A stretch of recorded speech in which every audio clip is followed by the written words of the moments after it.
ஐயனார் துணை சீரியல்ல அடுத்து வர எபிசோடில் நம்ம வானத்தை இருந்துட்டு பாண்டி கிட்ட போயிட்டு, உங்களுக்கு எப்பவுமே அந்த நிலா தான் உங்களுக்கு எல்லாருக்கும் பெருசாக போயிட்டாங்கள, நான்லாம் என்ன பண்ணாலையும் உங்கள் யார் கணக்கும் நான்லாம் தெரியவே மாட்டேன். இல்லை நீ என்னடி பண்ணிகிட்டு இருக்க, எப்போ பாரு ஏதாச்சும் ஒன்று சொல்லி பிரச்சனை மட்டுமே தானே நீ பண்ணிக்கிட்டு இருக்க, என்னை பார்த்தா உனக்கு பிரச்சனை பண்ணுற மாதிரி தான் தெரியுதா, உன் மேலே இருக்கிற அக்கறையினால தானே, அந்த குடும்பத்து மேலே இருக்கிற அக்கறையில் தானே அவங்க எல்லாரும் பீகாருக்கு கிளம்பி போகும்போது நான் எவ்வளோ பத்திரமா உங்கள் எல்லாத்தையும் பார்த்துக்கிட்டேன் அப்படின்ற மாதிரி சொல்லிடுறாங்க.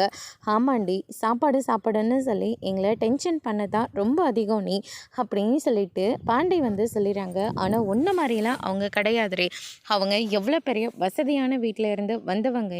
ஆனால் எங்கள் வீட்டில் அவங்க இருக்கிறதே எவ்வளோ பெரிய விஷயம் தெரியுமா, எங்கே போனாலையும் சோழன் வந்து ஏதாவது ஒன்று சொல்லி அவங்கள திரும்பவும் வீட்டுக்கு கூட்டிகிட்டு வந்துடுவான். அவங்க திரும்பவும் வீட்டுக்கு வந்தால் தான் அந்த வீடே ரொம்ப கலையாக மாறுது.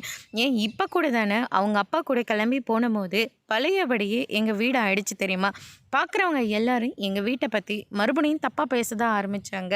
ஆனால் அவங்க மூக்கை எல்லாத்தையும் உடைக்கிறதுனால தான் அவங்க மறுபடியும் கல்யாணமே பண்ணிக்க ஆரம்பித்தாங்க.